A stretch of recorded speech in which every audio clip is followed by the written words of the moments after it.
Guys, good morning. I've been really looking forward to this personally. I know a lot of you guys have been talking about it too. This is Mark Martin. Mark is, I guess, one of the owners of Rainbow Outdoors. Mark, is that the way to say it? Yes. We'll talk more about it, but this is Mark's 2022 Puma STS. So we'll show you the dimensions on this boat in a minute. Actually, I'll put them right there at the bottom of the screen. But this is the boat. This is the boat that Rick Pierce at Bass Cat redesigned to give a wide front deck with a more traditional Bass Cat box layout. It's a shallower boat as opposed to the Lynx, where with my Lynx you got to step real high to get up out of the floor.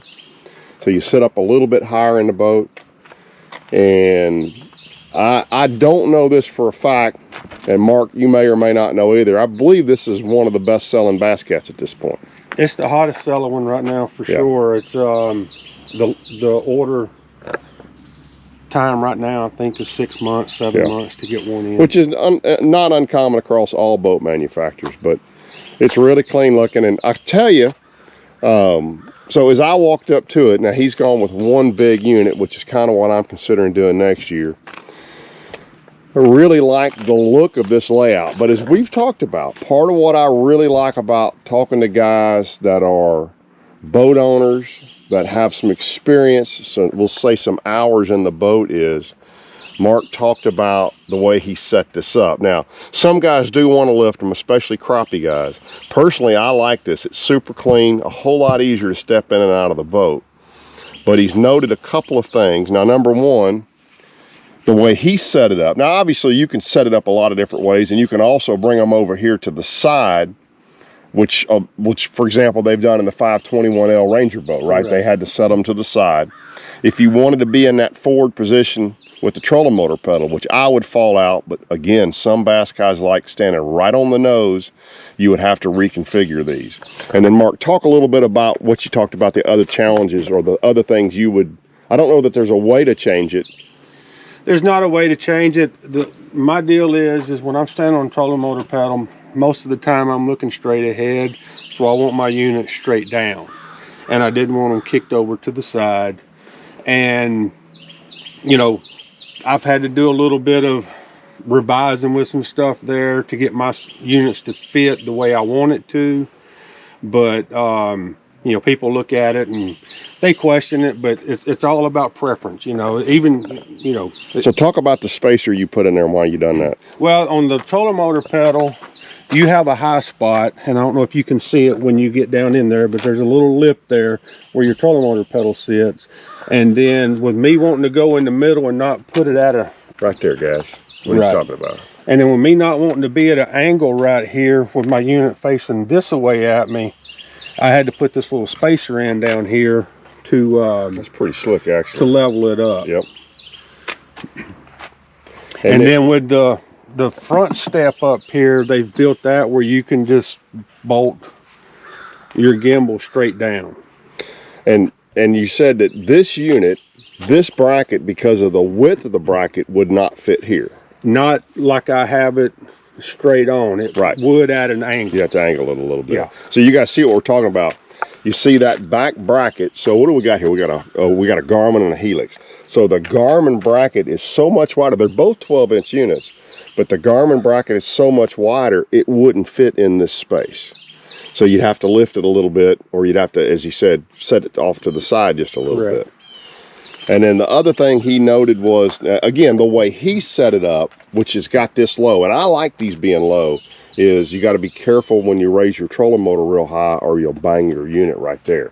Again, it can be resolved several different ways, especially with the Bass Boat Technologies guys.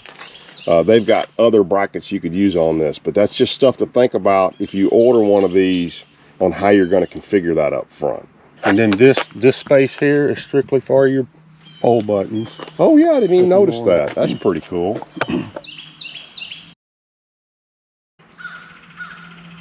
And then you've got the new latch system. I've got the new latch system, yes. This is one of the first boats to come out of the factory. Yeah, what serial number did you say this boat is? It's 42, I believe, something like that. It's one of the newer ones. I can't read it in the shade, but I think it's 42. I believe 42 is the serial number on it. So you ordered this as soon as you saw these boats out? I ordered at the dealer meeting. I was lucky enough to be able to go to the dealer meeting, and I turned my order in at the dealer meeting when I was there at the factory. And truth be told, and matter of fact, so my boat, my last boat, I had one of the first 4-strokes.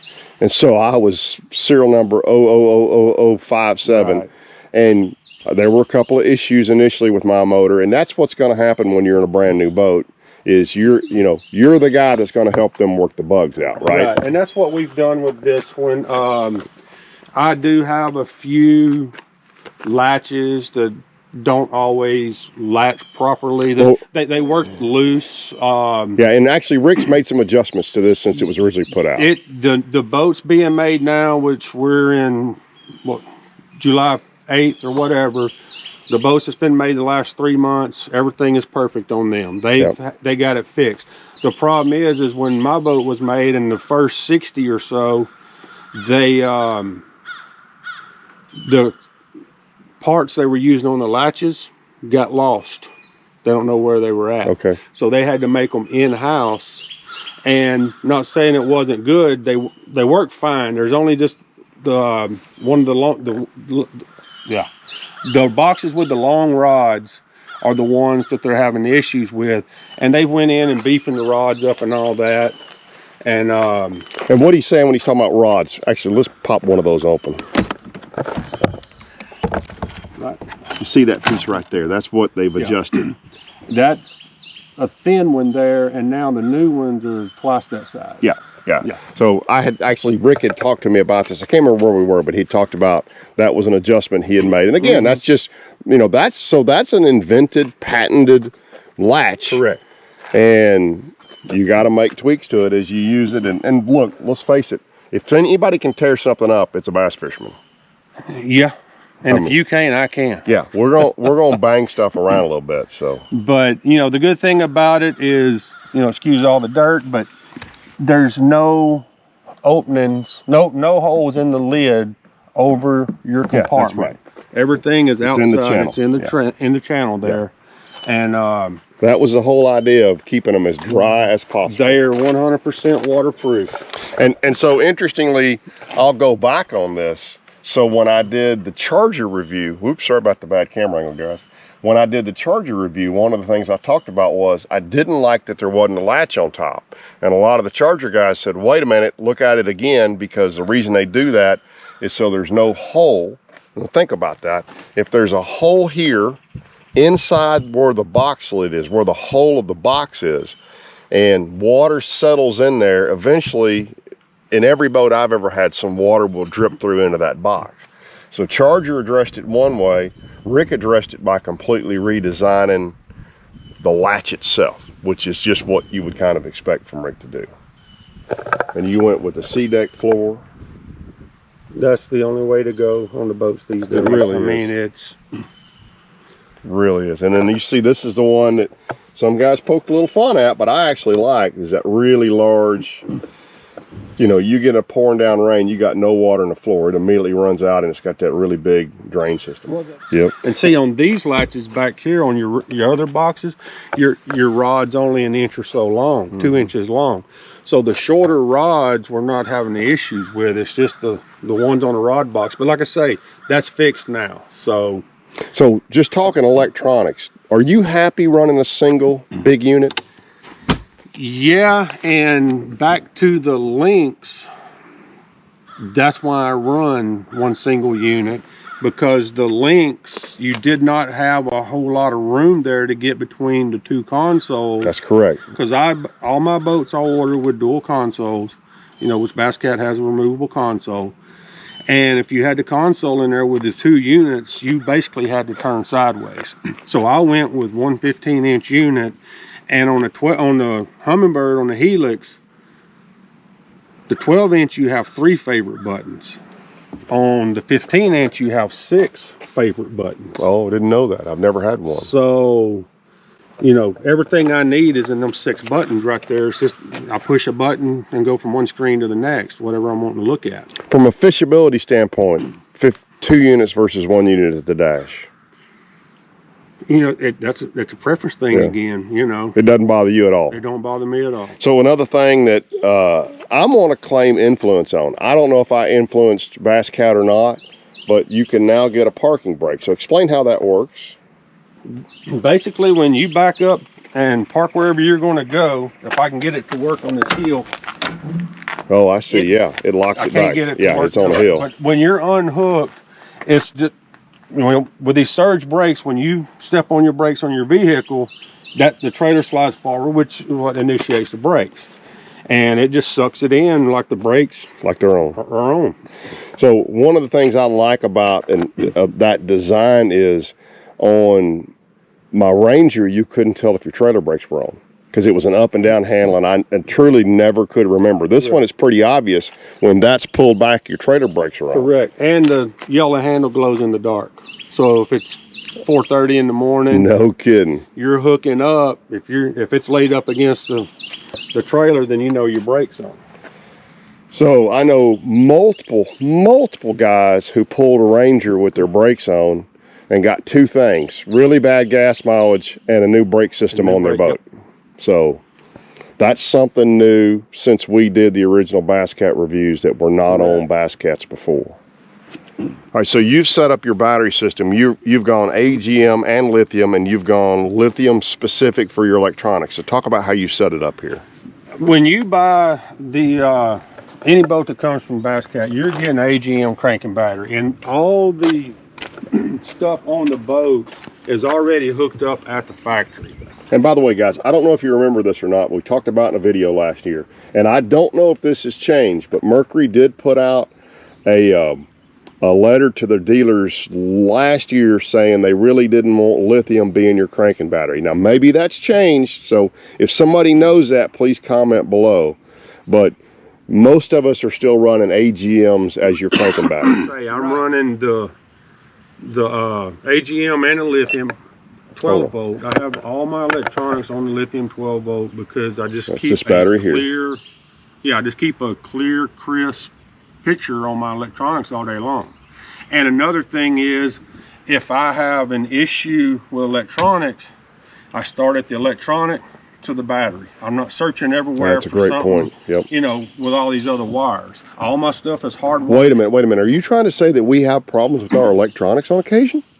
I don't know anybody that does. But my electronics are strictly hooked up on that. So if there's an issue, I go to that. If I got an issue with something in my A10 panel or somewhere else with the radio or whatever it is, I know to go to the AGM. Well, and as well, if you got trolling motor issues, there's one battery and one set of cables. That's it. Yeah, I like that. So you've got, when the big motor's running, by the way, I noticed there's a 300 hanging back there. When the big motor's running, you've got both the 12 volt and the AGM are pulling off the alternator. So they're both charging. They're both charging. Okay. And then that battery charger charges what? It's hooked up to one of the 12 volts because I have them paralleled. So I'm charging both the 12 volts, the AGM and the lithium together. And then the second bank charges the 36 volt. And I have literally, just in the last 2 weeks, been on the water for probably 9 or 10 hours. It's just short days with the holidays, you know, actual fishing. Been on the water a bunch, but actual fishing time, probably 9 or 10 hours. And have not charged any of the batteries. And last night, fished a little river tournament, got in, knew we was doing this today, so let me charge the batteries. And when I have an app on my phone that tells me what their percentages are. And the cranking batteries were 99%, and the trolling motor battery was at 89%. So your app is because of the ionic battery. Okay, interesting. Okay. Yep. It will tell me, you know, if there's a problem or whatever, any kind of issue with it, you just pull it up, and you can look at your, you know, whatever it is on your phone. Straight curious. Any idea what that 36 weighs? 40 pounds, 42 pounds. So as opposed to 3 70 to 90 pound batteries, you got 50 pounds. Roughly around 40, 45 pounds. That's a big old battery too. The other one, it's, I don't know, maybe 18 pounds. It's not much. Okay.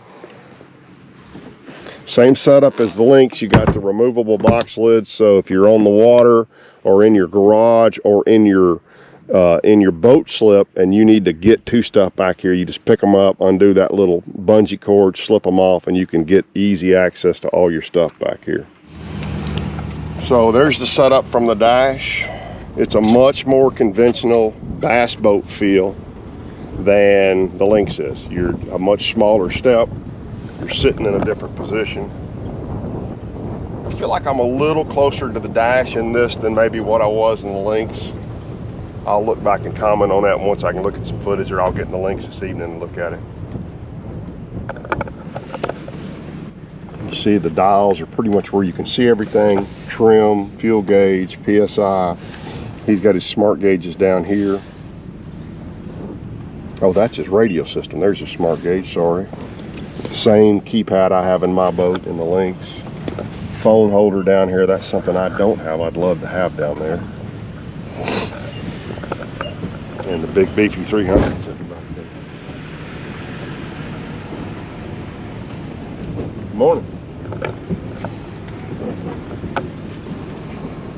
Old Ranger Z21.